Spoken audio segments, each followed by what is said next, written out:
तो बेटा कल हमने अगला टॉपिक देखा था आपको वर्तमान, तो उसमें देखा था आपको वर्तमान में आप देख रहे हैं निरपेक्ष आपको वर्तमान।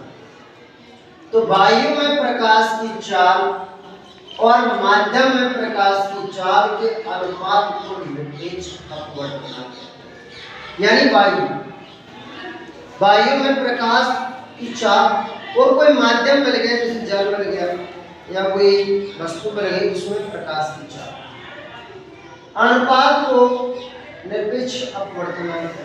तो हम कह सकते हैं कि एन एम बराबर वायु में प्रकाश की चाल एवं सी, माध्यम में प्रकाश की चाल एवं बी, सी अपॉन बी। तो देखते हैं प्रश्न करते हैं। प्रश्न है अपना कि जल में प्रकाश की चाल है तो 1.5 × 10⁸ मीटर पर सेकंड और वायु में प्रकाश की चाल 3 × 10⁸ ये फिक्स रहेगी। ये आपको पेपर में भी मिलेगा अगर क्वेश्चन आएगा कि वायु में प्रकाश की चाल कितनी रहती है, ठीक है ना। इसके बजाय हम मान रखते हैं, देखते हैं 3 × 10⁸ कर दिया 1.5 × 10⁸। अब 1 इससे इसको काट दें। अब 0 को खत्म करना है, पॉइंट को खत्म करना है, पॉइंट काट दें 15 कम 15 15 दूना 30। तो यह आ गया इसका मीटर पर सेकंड आंसर, ठीक है। अगला देखते हैं कि m1 यानी प्रकाश की चाल यानी वायु है m1 और दूसरी वस्तु ले ली तो इसमें हो गया प्रकाश की चाल 3 × 10⁷ मीटर पर सेकंड। तो अब क्या करते हैं, मान रखते हैं n बराबर 3 × 10⁸ तो इसको रख दिया, इसको काट दिया अपने ऊपर। यहाँ देखो 10 की घात 8 घात है या 10 की घात 7 है, तो ये कट गया तो कितना बच गया 10 मीटर पर सेकंड, ठीक है ना। तो इसे कहते हैं निरपेक्ष अपवर्तन।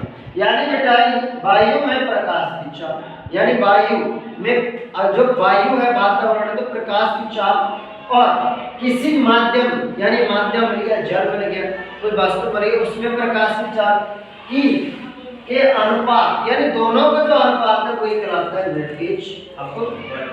तो लिख सकते हैं ऐसे बराबर वायु में प्रकाश की चाल बटे में माध्यम में प्रकाश की चाल, ठीक है ना। समझ लो सी अपॉन बी, ठीक है ना। तो समझ में आया होगा। अगले पॉइंट की तरफ चलो, ठीक बेटा। हम बात कर रहे हैं तरल माध्यम व सघन माध्यम। तरल माध्यम होता है प्रकाश जो सूर्य है, मान के चलो ये अपना सूर्य है, ये सूर्य है। अब सूर्य है तो ये वातावरण है, चारों तरफ सूर्य इधर वातावरण है। तो वातावरण में से जो किरण सीधी रेखा में गमन करेगी और स्पीड से यानी जल्दी से गमन करेगी यानी प्रकाश की जो चाल है वो बहुत अधिक होगी यानी सूर्य से पृथ्वी पर पहुंचने में बहुत कम टाइम लगता है, प्रकाश अधिक होती है उसे विरल माध्यम कहते हैं। क्या कहते हैं? विरल माध्यम कहते हैं।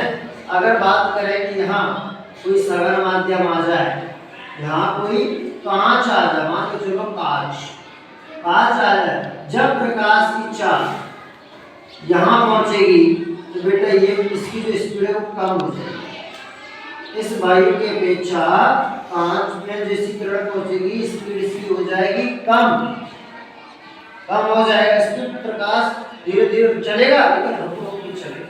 वह माध्यम जिससे प्रकाश की चाल कम हो जाती है उसे सघन माध्यम कहते हैं। क्या कहते हैं? सघन माध्यम कहते हैं बेटा।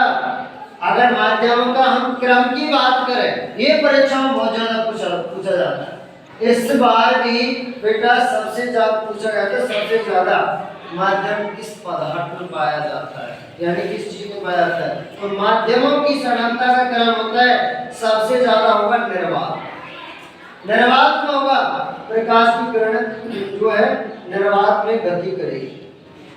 उसके बाद वायु में उसके बाद फिर पानी के अंदर होगा। अब धीरे धीरे प्रकाश की जो चाल है ना बेटा वो कम होती जाएगी। पहले निर्वात है उसे कोई रोक नहीं सकता, डायरेक्ट जाएगी।